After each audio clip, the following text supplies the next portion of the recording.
우리 앞뒤 좌우 돌아보면서 한번 인사할까요? 하나님의 말씀에 집중합시다. 여러분, 복음을 믿으십니까? 복음은 사람을 미치게 만듭니다. 복음은 사람을 미치게 만든다는 거죠. 긍정적으로 또는 부정적으로 두 가지 효과로 사람을 미치게 만듭니다. 긍정적으로 복음 때문에 사람이 미치는 경우가 무엇일까요? 복음을 경험한 사람이 하나님에 관해서 생각이 떼어지고 하나님을 인식하기 시작하면 하나님을 사랑하게 됩니다. 나 하나님 너무 좋아. 어떡하지? 나 하나님 너무 좋아. 그래서 하나님을 향한 열렬한 사랑이 막 끓어오르는 거죠. 미쳐버린 것입니다. 헌신하게 되고 예배를 사모하게 되고 찬양 가운데 거하게 되는 것이죠. 그러나 부정적으로 미쳐버리는 사람들도 있습니다. 하나님께서 임재하시면 그분이 주는 그 거룩 때문에, 그분이 거룩하신 분 아닙니까? 그 거룩이 무한이십니다. 무한. 하나님만큼의 소유를 가지고 계시기 때문에 그분으로부터 뿜어져 나오는 그 거룩함과 순결함으로 인해서 그것이 부딪히면 견딜 수 없어 한다는 것이죠. 미쳐버리겠습니다. 부담스러워 죽는 것이지요. 내가 이렇게 살아야 되나? 내 이렇게 좋은 거 나는 못 포기하겠는데 미쳐버릴 것 같습니다. 그래서 거부 반응이 일어나는 것이지요. 부정적인 복음 때문에 미쳐버리는 사람들의 특징입니다. 요한복음 3장 20절은 우리에게 이렇게 이야기하죠. 악을 행하는 자마다 빛을 미워하여 빛으로 오지 아니하나니 이는 그 행위가 드러날까 하며, 예수님께서 말씀하셨습니다.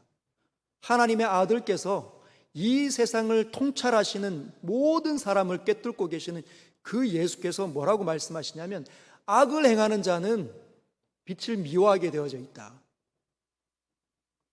악을 청산해야 되는데 하나님의 은혜를 받아 하나님이 좋아 죽어져야 되는데 악을 끊어버리지 못한다는 겁니다. 그 습관이 주는 그 유익, 게으름이 주는 나태함, 한번 빠져버리면 못 일어난다는 거죠. 그래서 누군가가 바른 말하면 문 걸어 잠그는 겁니다. 여러분, 이고니온에서 우리가 지난주에 살펴본 것처럼 이고니온이라는 그 땅에서 이 복음이 영향력을 발휘했습니다. 그랬더니 복음을 열렬하게 따르는 사람들이 한 무리가 생겨났고, 복음을 반대하는 무리가 이루어져 가지고 시내가 둘로 나뉘어졌다는 겁니다. 엎치락 뒤치락 밀고 당기는 일들이 이고니온에서 일어났습니다. 그 모습 가운데 성경은 사도행전 14장 5절에 이방인과 유대인과 그 관리들이 두 사도를 모욕하여 돌로 치려고 달려드니, 여러분, 바울이 무엇을 했습니까? 복음을 전한 것밖에 없습니다. 하나님께서 이 세상을 구원하신다. 하나님은 선하시고 인자하심이 영원하신 분이시다. 하나님께서 오래 참으사 너희를 택하기 위해서 그의 영원한 아들을 보내셨다. 믿고 죄사함을 받고 하나님의 영광의 자녀가 되어라. 그럼 얼마나 복된 소리입니까? 그런데도 불구하고 미쳐버리는 것이지요. 복음 때문에 미쳐버리는 사람들이 두 사도를 모욕하고 돌로 치려고 달려들고 있습니다. 여러분, 하나님 없는 사람들의 특징은 과격함입니다. 과격함. 하나님의 은혜가 중단되는 사람이나 하나님이 없는 사람들은 과격합니다. 과격함. 그래서 자신의 힘으로 하려고 하니까 과격해지는 거예요. 절대적인 가치를 부정하는 겁니다. 하나님께서 내 인생을 침범하지 마십시오. 내 인생 이렇게 살다가 나 죽을 겁니다. 얼마나 과격합니까? 주님께서 오셔서 선하게 살아라, 바르게 살아라, 나누어 줘라, 구워 줘라, 손을 내밀어 줘라, 잘못했으면 사과해라, 이렇게 말하시는 분이신데 하고 싶지 않은 거예요. 그러니 절대적인 가치를 이 상대적인 주관자가 거부하기 시작하는 겁니다. 자신의 힘으로 하려고 한다는 거죠. 하나님 없는 사람들의 특징은 뭐든지 그냥 자신의 힘으로 하려고 듭니다. 그러나 여러분, 반대로 믿음이 있는 사람은, 하나님이 있는 사람들은 자신이 실력자더라도, 자신이 실력이 있고 힘이 있고 능력이 있다 하더라도 자신의 힘으로 하려고 하지 않습니다. 왜? 자신의 실력과 자신이 가지고 있는 이 모든 것들은 먼지에 지나지 않는다는 사실을 하나님 앞에서 발견했기 때문에, 그래서 자신의 힘으로 하려고 하지 않습니다. 그래서 과격해지지 않는 거예요. 하나님을 의지합니다. 하나님 앞에 엎드리는 것이죠. 여러분은 복음에 어떻게 미쳐가고 있습니까? 긍정적입니까? 부정적입니까? 하나님을 만나는 은혜가 일어나길 주님의 이름으로 축복합니다. 돌로 치려고 하니까 두 사도가 도저히 그 이고니온에 더 이상 있을 수가 없었습니다. 그 두 사도가 어디로 가냐면 루가오니아의 두 성 루스드라와 더베와 그 근방으로 가서 루스드라로 옮겨간 거예요. 여러분, 여기 루스드라는 우리가 잘 알고 있는 디모데의 고향입니다. 이때 디모데를 만나거든요.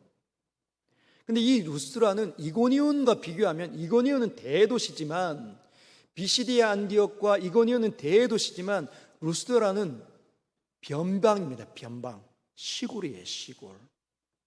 그 시골에 한 번도 복음이 들어가 보지 못했던 그 시골에 영광의 복음을 갖고 있는 위대한 두 사도가 들어갑니다. 여러분, 오늘 루스드라에서의 이 선교 기록을 통해서 하나님의 소리를 들어보시길 주님의 이름으로 축복합니다.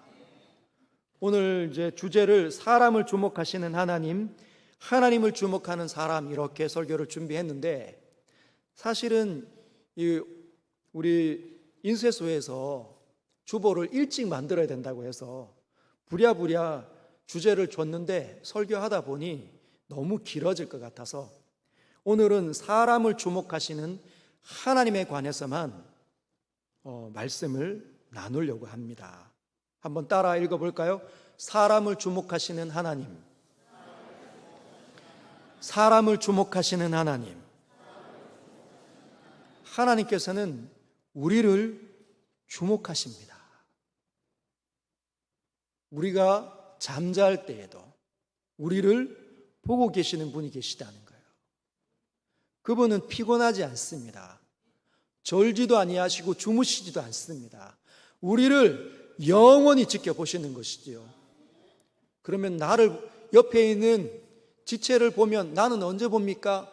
하나님은 동시에 모든 사람들을 동시에 지켜보실 수 있는 분이십니다. 그래서 전능자예요. 전능자. 우리가 아닙니다. 오늘 루스드라에서 하나님께서 누구를 주목하시는지 한번 살펴보도록 하겠습니다.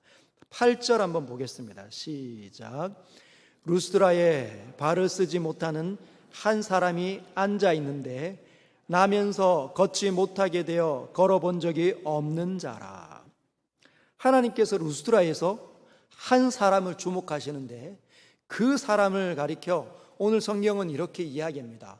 발을 쓰지 못하는 사람. 발을 쓰지 못하는 사람이었다고 합니다. 발을 왜 못 썼을까요? 발차기를 못했을까요? 아닙니다. 태어나면서 한 번도 걸어본 적이 없는 거예요. 한 번도 걸어본 적이 없다는 말은 신경이 죽어 있는 겁니다. 인대가 많이 말라 있는 거죠. 근육이 아주 많이 약해져 있어서 단일은 매우 가느다랄 수 있습니다. 그 발을 쓰지 못하는 한 사람은 여러분 어떤 사람일까요? 사람들의 눈에 어떻게 비춰졌을까요? 불쌍한 사람. 불쌍한 사람. 언제부터? 태어나면서부터 불쌍한 사람입니다. 태어나면서 불쌍한 사람. 태어나서 때가 되면 아이가 짚고 일어서야 되는데 짚고 일어서질 못하는 겁니다. 왜? 다리에 힘이 없으니까. 아장아장 걸어야 될 때 아이가 걷지를 못하는 거죠. 기어다니고 있는 겁니다. 그때 그 부모의 마음이 어떨까요? 눈물이 눈물이 핑 돌지 않겠습니까? 그 아이를 볼 때마다 가슴이 찢어지는 것이지요. 고통이, 아픔이, 어떻게 나에게 이런 큰 시련이 그것만 있겠습니까? 이 아이는 도대체 어떻게 살아갈 것인가? 여러분, 온갖 짓을 다 하지 않았을까요? 아이를 낫게 하기 위해서 약도 써보고 이 의원 저 의원 찾아다니면서 용하다 하는 사람 다 만났을 겁니다. 그런데 안 된 거예요. 그러면 어떻게 할까요? 사람들이 인간의 의술과 인간의 노력으로 안 되면 신을 찾으려고 합니다. 무당을 찾았겠지요. 수많은 사람들을 용하다고 하는 무당 찾았을 겁니다. 안 되는 겁니다. 아이들 다 알아서 친구들 다 뛰어노는데 이 친구가 나면서부터 걷지 못하는 이 친구가 마음이 어떻게 고통스럽게 자랐을까요? 여러분, 이 당시에 이런 사람은 지금 세대와는 다릅니다. 지금도 장애를 가지고 있는 사람은 매우 고통스럽게 삶을 이어가지요. 그러나 이 당시는 이렇게 장애를 입고 태어나면 죄인 취급받는 거예요. 무언가 부모님이 잘못했기 때문에 저주를 받은 것이다. 아니면 이 아이를 신이 버렸기 때문에 저주를 받고 태어난 것이라 생각을 합니다. 업신여기는 거죠. 가치 있게 여기지 않습니다. 인격을 짓밟는 말들을 함부로 던지는 거예요. 여러분, 그 아이가 어떻게 자랄까요? 상처투성이로 자랍니다. 자신감은 하나도 없어요. 할 줄 아는 게 없는데, 아무도 기뻐하거나 즐거워하거나 사람 취급하지 않는데 어떻게 자랄까요? 열등감 덩어리가 되는 거죠. 온갖 상처 덩어리가 되는 겁니다. 성격도 장애를 가질 가망이 많습니다. 분노가 아무것도 아닌 이로 분노를 쉽게 할 수 있는, 자기 인생을 저주하는 그런, 세상을 향하여 복수심이 막 불타는 그런 사람이 되겠죠. 그렇지만 할 수 있는 게 없기 때문에 비굴해지는 거죠. 구걸해야 먹고 살아가게 될 겁니다. 손을 내밀어 누군가에게 구걸해야 겨우 입에 풀칠하며 살아가는 인생 될 것입니다. 여러분, 하나님께서 이 사람을 보고 있는 저와 여러분들에게 물으십니다. 이 사람이 불쌍하다고 생각하느냐? 나면서부터 걷지 못하니까, 몸을 사용할 줄 모르니까, 사람들에게 업신여김을 받으면서 열등감 덩어리, 자존감 이렇게 무너지면서 상처 입으며 자라니 불쌍하다고 생각하느냐? 너는 다르다고 생각하니? 어떻게 너는 이 사람과 다르다고 생각하느냐? 우리에게 물으십니다. 여러분은 어떤 부분이 다르다고 생각합니까? 걸어 다니니까? 몸이 상하니까? 친구들이 있으니까 다르다고 생각합니까? 여러분, 우리 모두는 어쩌면 수많은 장애를 가지고 살아가고 있다고 말할 수 있습니다. 어떤 사람은 눈으로 보는 게 장애가 있을 수 있어요. 제대로 보지 못하는 것이지요. 상대의 장점과 단점을 구분 못해서 장점이 그렇게 많이 보임에도 불구하고 단점 하나 용납 못하는 거죠. 그래서 미움이, 잘못하면 나에게 10가지 잘해도 그냥 미워 죽는 겁니다. 눈으로 제대로 보지 못하는 거죠. 여러분은 아내와 자녀들의 장점을 보고 있습니까? 그 아이들이 어떤 것을 잘하는지, 어떤 것에 취약한지, 취약한데 그걸 우리도 잘 못하면서 강요하고 있지는 않는지, 눈으로 보는 것들이 장애가 있을 수 있는 거죠. 여러분은 상황을 제대로 해석해낼 수 있는 능력이 있습니까? 어떤 상황이 일어나기만 하면 혹시나 걱정하고 무서워하고 두려워하는 자리로 떨어지진 않는지 살펴보십시오. 어떤 사람은 눈으로 보는데 장애가 있지만 어떤 사람은 귀에 장애를 가지고 있는 사람들이 있습니다. 여러분, 누군가가 이야기할 때 오해함이 없이 제대로 받아들일 수 있는 귀를 가지고 있습니까? 아니면 늘 쉽게 오해를 합니까? 귀에 문제가 있는 거죠. 들어도 제대로 듣지 못하는 겁니다. 마음에 쉽게 삐진다면 귀에 문제가 있을 수 있습니다. 내가 원하는 말만 듣고 내가 듣기 싫은 말은 귀를 닫아버리는 그런 귀를 가지고 있다면 장애를 가지고 있는 거예요. 어떤 사람은 이 말에 장애가 있는 사람이 있습니다. 언어를 잘 사용하지 못해서가 아니라 내 생각을 제대로 표현할 줄 모르는 거예요. 내가 얘기만 하면 상대가 늘 오해를 한다. 그러면 말에 장애가 있는 겁니다. 국어 점수를 많이 잘 받아도 수능과 좋은 대학을 갔다 하더라도 언어를 잘 사용하지 못할 수 있어요. 그러면 장애가 있는 겁니다. 말을 사용하는데 누군가 늘 상처를 받는다. 내가 이야기하면 엄마가 상처를 받는다. 아빠가 상처를 받는다. 말에 장애가 있는 사람들입니다. 여러분, 이렇게 장애가 있으면 우리가 살펴본 것처럼 성격이 장애가 있을 수 있어요. 성격이 삐뚤어지는 겁니다. 아무것도 아닌데 늘 상처를 너무 쉽게 받는 거죠. 여러분, 그러면 이 성격이 장애를 가지면 행동에도 장애가 나타납니다. 사과해야 될 때, 내가 누가 보더라도 내가 잘못했는데 사과해야 되는데 사과하지 않는 거예요. 우리는 자꾸만 그런 장애를 가지고 있는데도 불구하고 모릅니다. 눈이 장애를 가지고 있기 때문에. 그래서 그냥 얼버무리고 가만히 있으면 다 넘어가는 거라고 생각을 합니다. 아닙니다. 그건 불이한 거예요. 잘못했을 때는 요구되어지는 그 의로운 행동은 사과하는 겁니다. 그러지 못하면 불의가 내 삶 속에 묻어 있는 거예요. 그래서 이 세상에 있는 사람들은 일정하게 다 장애를 안고 살아가고 있다고 말할 수 있습니다. 오늘 이 사람은, 이 루스트라에서 나면서부터 발을 쓰지 못한 사람은 하나님을 만나게 됩니다. 여러분, 누구를 만나는 따라 인생이 바뀔 수 있어요. 내가 장애를 갖고 있지만 누구를 만나느냐에 따라 회복이 될 수도 있고 여전히 그 상황은 더 심해질 수도 있습니다. 어제 장로님 두 분과 함께 식당에 갔습니다. 점심시간에 식당에 갔는데 한 룸이 있었어요.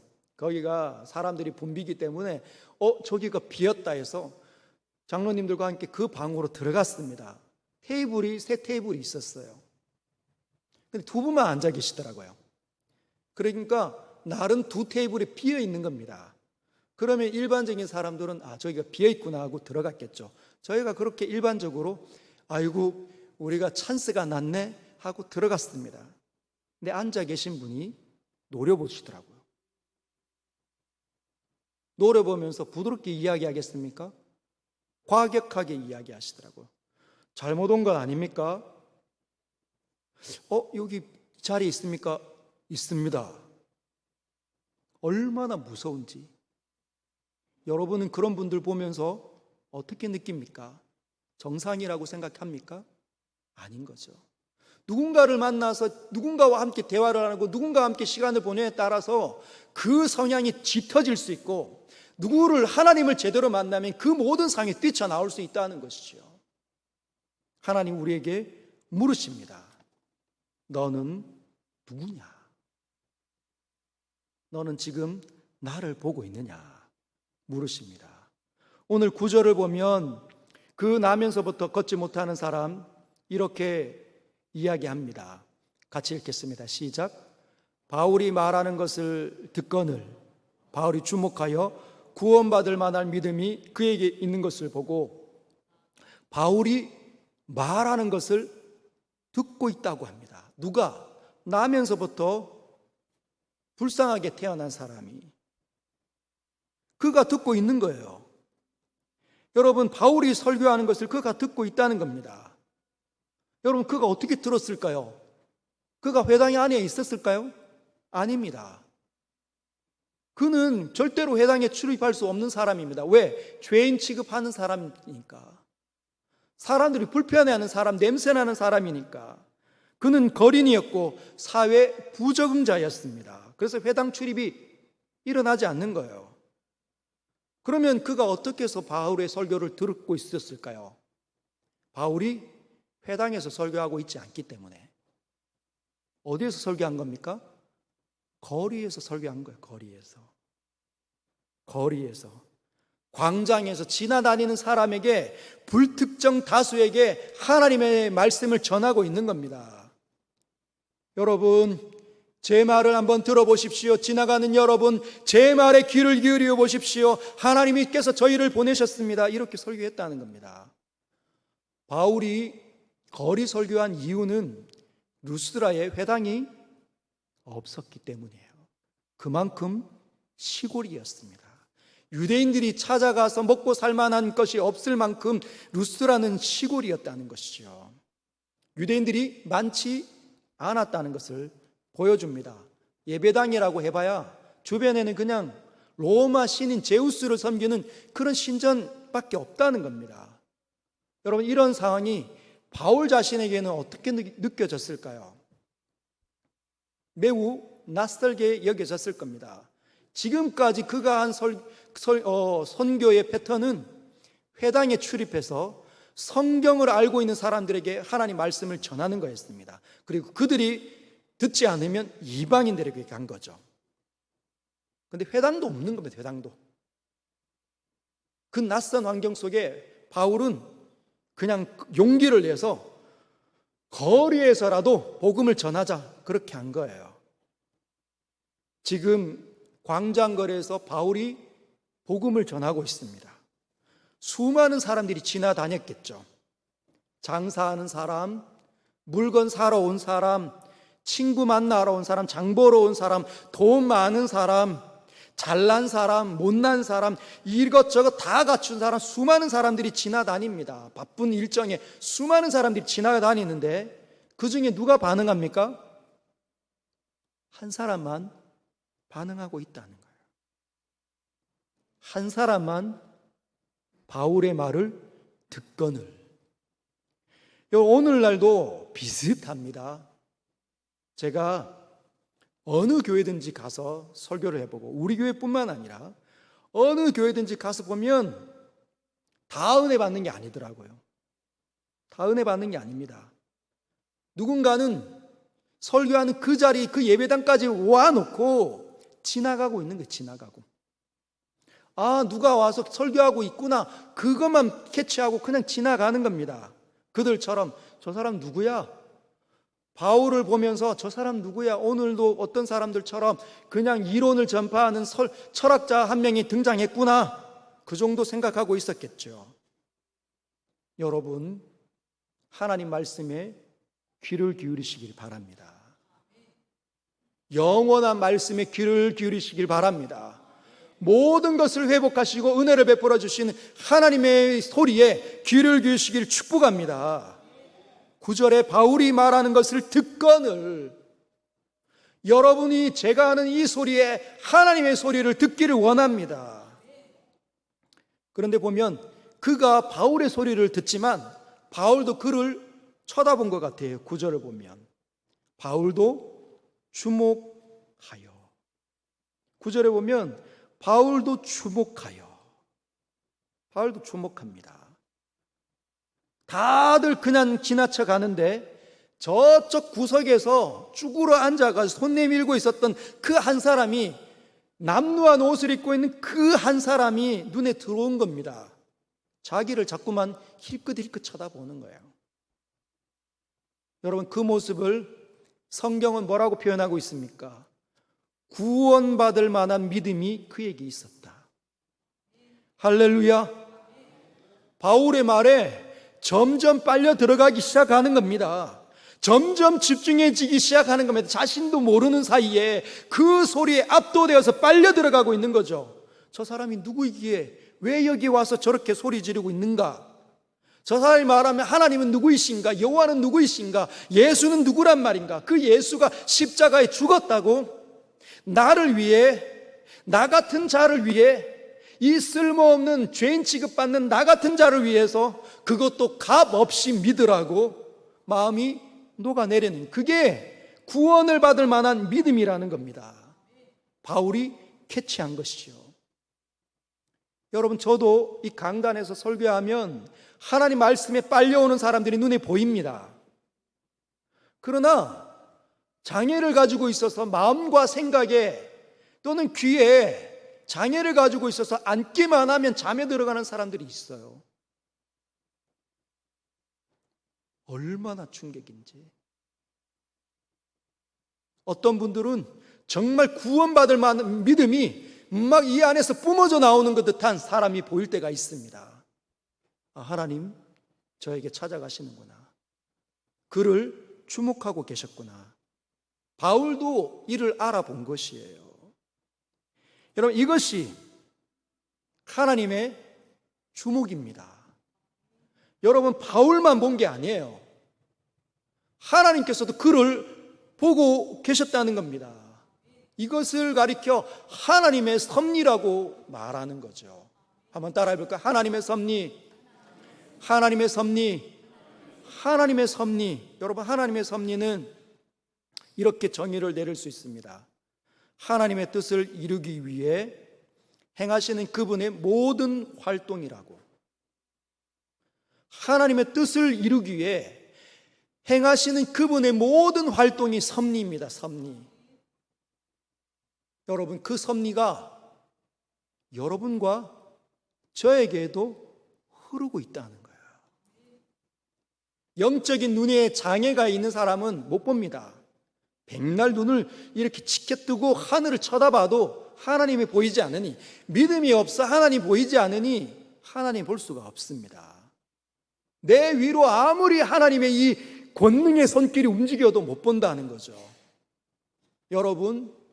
여러분이 지금 못 본다 하더라도 하나님께서는 여러분을 주목하고 계십니다. 이 사람처럼 태어날 때부터 하나님께서는 주목하셨다는 것이죠. 여러분, 하나님께서 여러분을 어떻게 주목하셨습니까?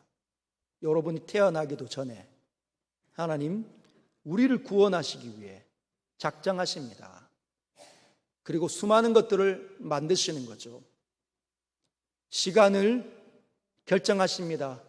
어느 시대에 가서 살 것인지, 어느 나라에, 어느 민족을, 그 어느 지역에서, 어느 가정 속에 태어날 것인지 주님 다 예정하시고 보내십니다. 근데 저와 여러분이 태어날 때부터 어떤 성향을 갖고 태어납니까? 죄를 가지고 태어나잖아요. 죄를 먹고 마시며 태어납니다. 죄 속에 허우적거리면서 그것이 나쁘다고 생각한 분도 하지 못하고 살아가는 거죠. 때가 되면 막 분이 치밀어 오르고, 적절한 시기가 되면, 위기가 오면 거짓말하고, 아무리 정직을 배운다 하더라도 그게 죄인의 모습들입니다. 죄 열매가 맺혀지는 것이죠. 언제든지 나로 귀결되는 거죠. 나만 억울하고, 나만 잘났고, 내가 잘 되면 나는 잘났고, 내가 안 되면 나만 억울한 겁니다. 나. 태어날 때부터 죄인인 우리를 누가 보고 계십니까? 영원히 거주하시는 그분이 주목하고 계세요. 그래서 우리의 인생길을 그냥 내버려 두지 않습니다. 간섭하신다는 거죠. 그게 섭리입니다. 죄를 먹고 마셔도 자기의 엉터리 같은 삶을 살고 있는데도 주님 늘 보고 지켜보고 있습니다. 그래서 적절한 시기에 이 아이가 어떻게 변해가는지, 뭘 좋아하는지, 뭘 싫어하는지, 뭐 때문에 나빠지는지 주님 다 보고 계십니다. 그래서 기쁜 상황을 일으키기도 하시고, 슬픈 상황을 만나기도 하시고, 위기를 겪게도 하신다는 것이지요. 그리고 수많은 사람들을 곁에 보냅니다. 부모를 보내기도 하고, 친구를 보내기도 하고, 나쁜 사람을 만나기도 하고, 좋은 사람을 만나기도 하고, 믿음의 사람을 만나기도 하고, 친구들을 만나기도 한다는 거죠. 수많은 사람들을 보내어 환경들을 막 만져가십니다. 활동하십니다. 그것이 하나님의 섭리라는 거예요. 점점 어디로 이끌려집니까? 하나님께 가까이. 하나님께 가까이. 우리를 향한 하나님의 이 계획을 이루시기 위해 그분은 지금도 일하시고 계십니다. 여러분, 늦게 예수님 믿으셨습니까? 믿음의 가정에서 태어나셨습니까? 혹시 가정에서 나만 믿고 있습니까? 나만 억울하고 고난과 역경은 늘 투성이고 가시밭길 같은 그런 인생을 살고 있다고 생각하십니까? 여러분, 하나님의 섭리가 있음을 믿으시길 바랍니다. 요셉을 한번 보십시오. 요셉. 예수님의 양아버지 요셉 말고, 마리아의 남편 요셉 말고, 야곱의 12아들 중에 11번째 아들이었던 요셉. 하나님께서는 요셉을 향하여서 계획을 갖고 있습니다. 하나님의 뜻을 이루기 위해서 요셉의 인생에 간섭하시고 들어오셔서 섭리하십니다. 어떻게 섭리하셨습니까? 이스라엘 백성들을 이끌어내기 위해서, 이스라엘 백성들을 정말 애굽의 요람에서, 애굽이라는 나라의 요람에서 길러내기 위해서 하나님 어떻게 섭리하셨습니까? 요셉을 애굽으로 보내기 위해 시기와 질투의 눈이 먼 형제들이 요셉을 향하여서 악행을 할 때 하나님 그냥 내버려 두셨어요. 그들의 죄악을 그냥 허용하셨습니다. 그때 요셉은 구덩이에 빠져 두렵고 절망감 가운데 허우적거렸다는 거예요. 팔려가면서 보디발의 집에서 누명을 쓰면서. 여러분, 우리는 반문할 수 있습니다. 하나님, 꼭 그 방법밖에 없습니까? 애굽에 팔려가는 것밖에는 없습니까? 그냥 애굽으로 보내시면 안 됩니까? 여러분, 맞습니다. 수많은 방법이 있을 수 있습니다. 애굽으로 요셉을 애굽으로 보내는 방법은 수많은 방법이 있습니다. 그러나 하나님께서는 그 방법을 선택하셨다는 거예요. 형들의 시기와 질투로 요셉에게 악을 행하는 것, 그 동생을 이방의 사람의 손에 팔아넘기는 것. 우리는 때로는 그런 하나님의 섭리를 만날 때, 마주할 때 당혹스럽고 불편하고 힘듭니다. 나에게도 임할까 봐. 여러분, 만약에 하나님께서 요셉이 늘 승승장구하고 늘 탁월하고 한 번도 어려움이 없이 애굽의 총리로 세워지게 할 수 있을까요, 없을까요? 있습니다. 왜? 하나님에게는 전지전능하심이 있기 때문에. 근데 그렇게 하지 않았어요. 여러분, 만약에 요셉이 그렇게 됐다면 억울한 사람이 감옥으로 떨어지는 자들이 있음을 알 수 있겠습니까? 자신과 같이 억울하게 감옥에 떨어질 수 있음을 그가 알았기 때문에, 억울하게 감옥에 갔기 때문에 자신이 총리가 되었을 때 그 애굽의 이 법의 한계가 많음을 그가 알 수 있는 겁니다. 제대로 분별하고 선하고 복되고 옳은 총리가 될 수 있는 거죠. 우리 모두는 제대로 보지 못합니다. 그러나 하나님의 위대한 손이 우리 위로 흐르고 있는 거예요. 남과 다르기 때문에 자신을 자학하지 마십시오. 하나님께서는 구원받을 만한 믿음이 있는 사람을 찾아내십니다. 여러분, 바울이 이고니온에서 쫓겨서 이리로 도망왔습니다. 그죠? 유대인들이 이방인을 선동해가지고 두 사도를 모독하고 돌로 치려고 했으니까 떠밀려 지금 그 시골 루스트라로 온 거예요. 유대인들이 박해를 했습니다. 여러분, 하나님의 섭리가 바울에게 임했고 그 나면서부터 발을 쓰지 못한 사람에게 하나님의 섭리가 임할 때 하나님 두 가지를 사용하셨습니다. 하나는 유대인들의 박해, 그들의 미워함, 그들의 강팍함, 그리고 바울의 연약함, 그 악행을 피해서 여기까지 숨어 들어온 것이죠. 유대인들은 박해를 했고 바울은 그걸 피해서 여기까지 왔지만 그 사람들이 원하는 그 행동을 하나님께서는 허용하셔서 지금 무엇을 하고 계십니까? 한 비천한 인생을 구원하고 있습니다. 루스드라에서 태어나면서 절망스럽고 인생에 아무짝에도 쓸모없다고 생각한 그 사람을 회복시켜내는 놀라운 일을 지금 하나님께서 하고 계시다는 거예요. 여러분 10절을 한번 보십시오. 바울이 이렇게 이야기합니다. 같이 읽겠습니다. 시작. 큰 소리로 이르되 내 발로 바로 일어서라 하니 그 사람이 일어나 걷는지라. 할렐루야. 바울이 선포합니다. 위대한 복음을 갖고 있는 사람이 선포합니다. 내 발로 일어나 걸어라. 그러니 그 사람이 일어나 걷는지라. 바울은 여기서 그를 처음 보았지만 하나님께서는 그가 태어날 때부터 이곳 루스트라에서 태어날 때부터 그를 주목하고 계셨습니다. 한순간도 눈을 떼지 않으셨다는 것이지요. 태어나 부모 품에 안겨 울 때에도 걸어야 되는데 아장아장 걸어야 되는데 자꾸 넘어지고 있을 때 쓰러지는 모습도 하나님께서는 지켜보셨습니다. 아이가 자랄 때 수많은 지나가는 사람이 혀를 찰 때에도 하나님은 불타는 눈으로 그를 지목하고 계셨다는 것이지요. 지금 정확한 때가 되자 하나님 위대한 사람들이 그에게 지금 붙여졌고 그는 지금 모든 장애를 극복하고 일어나고 있습니다. 근육도 말랐고 인대도 약해져 있는 그가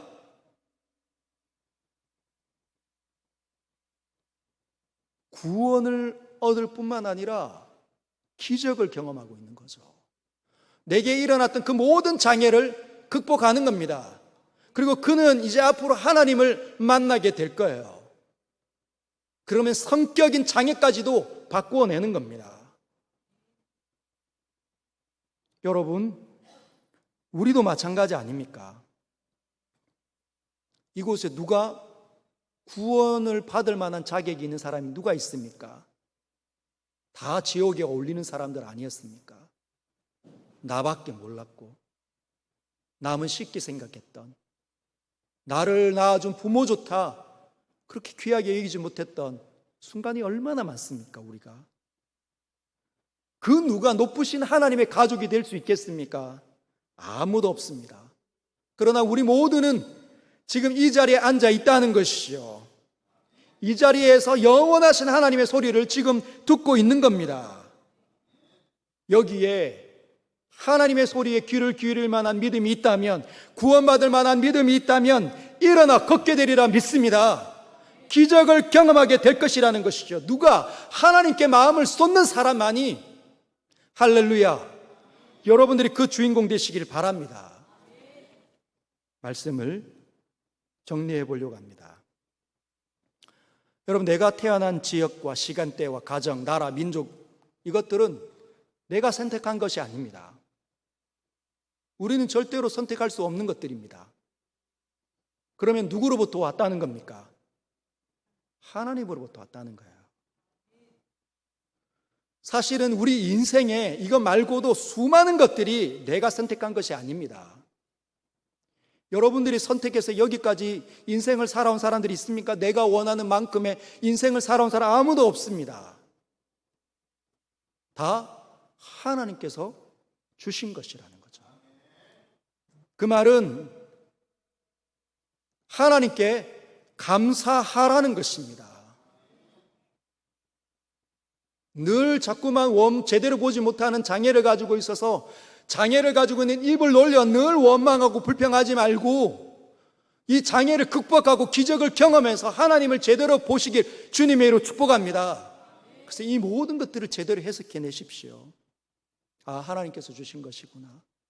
감사하십시오. 바울은 우리에게 명령합니다. 이 나면서부터 걷지 못한 사람 루스라에서 그를 만나 기적을 경험케 했던 그 바울이 에베소서 5장 20절에 우리에게 이렇게 이야기합니다. 같이 읽겠습니다. 시작. 범사에 우리 주 예수 그리스도의 이름으로 항상 아버지 하나님께 감사하며 어떻게 해요? 범사에. 누구의 이름으로? 예수 그리스도의 이름으로. 믿음 없이는 고백 못한다는 거죠. 항상 하나님 아버지께 감사하라. 데살로니가 전서 5장 18절에 이렇게 우리에게 또 이야기하며 잘하는 겁니다. 같이 읽겠습니다. 시작. 범사에 감사하라. 이것이 그리스도 예수 안에서 너희를 향하신 하나님의 뜻이니라. 할렐루야. 이것이, 감사하는 이것이 하나님께서 우리를 향한 하나님의 뜻이라는 겁니다. 하나님을 아는 사람들은 할 수 있는 거죠. 여러분, 경상도에서 태어났습니까? 하나님께 감사하십시오. 충청도에서 태어났습니까? 감사하십시오. 전라도에서 태어나서 여기까지 들어왔습니까? 하나님께 감사하십시오. 부잣집에서 태어났습니까? 하나님께 감사하십시오. 가난한 집에 태어났습니까? 하나님께 감사하십시오. 고난과 역경이 견딜만 합니까? 감사하십시오. 몸서리치기 힘에 부칩니까? 그 어려움 때문에 감사하십시오.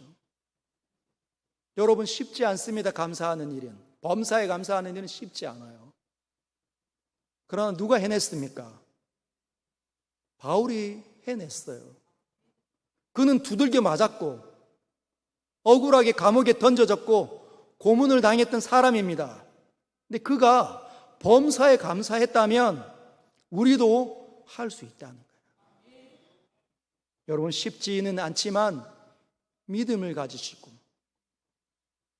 우리 자신을 제대로 보는 일을 시작하시고 하나님께서 원하는 그 일에 여러분의 인생을 거시길 주 예수 그리스도의 이름으로 축복합니다. 말씀을 기억하면서 같이 기도하도록 하겠습니다.